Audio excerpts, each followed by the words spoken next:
অবশেষে নীরবতা ভেঙে মুখ খুললেন মাশরাফি বিন মুর্তজা। দেশের সংকটময় মুহূর্তে কিছু করতে না পারার ব্যর্থতা স্বীকার করেছেন বাংলাদেশের সাবেক অধিনায়ক। বৈষম্য বিরোধী ছাত্র আন্দোলন যৌক্তিক ছিল বলেও স্বীকার করেন তিনি। নিজের বাড়িয়ে পুড়িয়ে দেওয়ার পরও প্রিয় নড়াইলবাসীর ওপর কোনো অভিযোগ নেই আওয়ামী লীগের সাবেক এই এমপির। ক্রিকেটীয় অর্জনে মাশরাফি মুর্তজা বাংলাদেশের উজ্জ্বলতম নক্ষত্রগুলোর একটি, অথচ কি নির্ধারণ সময়ের মধ্য দিয়ে যাচ্ছেন তিনি। রাজনীতিতে জড়িয়ে 2019 বিশ্বকাপে প্রস্তুতি ঠিকঠাক নিতে পারেননি, উপহার দিয়েছেন ইতিহাসের অন্যতম বাজে পারফরম্যান্স। এরপর থেকে তাকে নায়কের আসন থেকে নামিয়ে খলনায়ক ভাবতে শুরু করেছিল ক্রিকেট প্রেমীদের বড় একটা অংশ। কিন্তু যে রাজনীতির কারণে এত কিছু, সেটু তার স্থায়ী সঙ্গী হল না। আওয়ামী লীগের পতনের মধ্য দিয়ে দুইবারের সংসদ সদস্য নড়াইল এক্সপ্রেসের রাজনৈতিক জীবনে নেমে আসে স্থবিরতা। এমনকি সরকারি পদত্যাগের দিন নড়াইলে তার বাড়িঘর পুড়িয়ে দেওয়া হয়েছে। আমি পাশে থাকি, তো তখন আসলে পরিবেশটা এমন জায়গায় গিয়েছে যে আমার কাছে মনে হচ্ছিল যে আমি যদি এখন একটা স্ট্যাটাস দিই, যে কোনো কিছু লিখি, তো রাজনীতিবিদ হলেও তিনি কিন্তু এখনো পুরো দস্ত cricketer. Bangladesh premier league BPL, Dhaka premier league DPL খেলেছেন নিয়মিত। আন্তর্জাতিক ক্রিকেট থেকে অবসর নেননি, কিন্তু এখন এই পরিস্থিতিতে ক্রিকেট নিয়ে তার ভাবনা কি? স্থানীয় এক গণমাধ্যমে এই তারকা বলেন, আমি তো আর আন্তর্জাতিক ক্রিকেট খেলি না।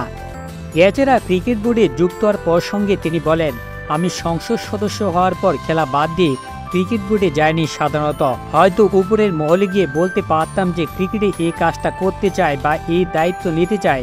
যখন বলার সুযোগ পেল তখনই বলিনি। এখন যে পরিস্থিতি, আমার কাছে মনে হয় ক্রিকেট বোর্ডে থাকা বা এরকম কোনো দায়িত্ব আমার প্রাপ্য নয়। ম্যাচ আরও যোগ করেন, যখন রাজনীতিতে ছিলাম ক্রিকেট বোর্ডে থাকার চেষ্টা করিনি, এখন রাজনীতিতে নেই।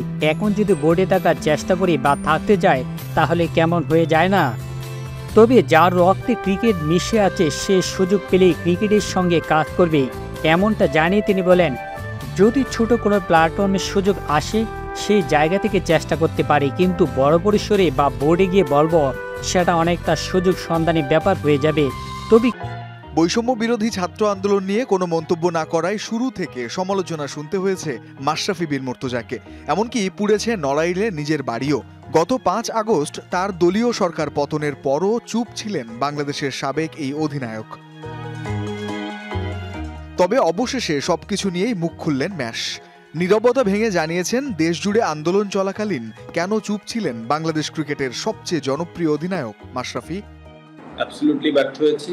আমার কাছে মনে হচ্ছিল যে কোটা সংস্কার হয়তোবা হবে, কিন্তু তারপরে যে ঘটনাগুলো, রাজনৈতিক শৃঙ্খলের বাইরে গিয়ে ছাত্রদের পাশে দাঁড়ানোর ইচ্ছা থাকলেও তা পারেননি মাশরাফি।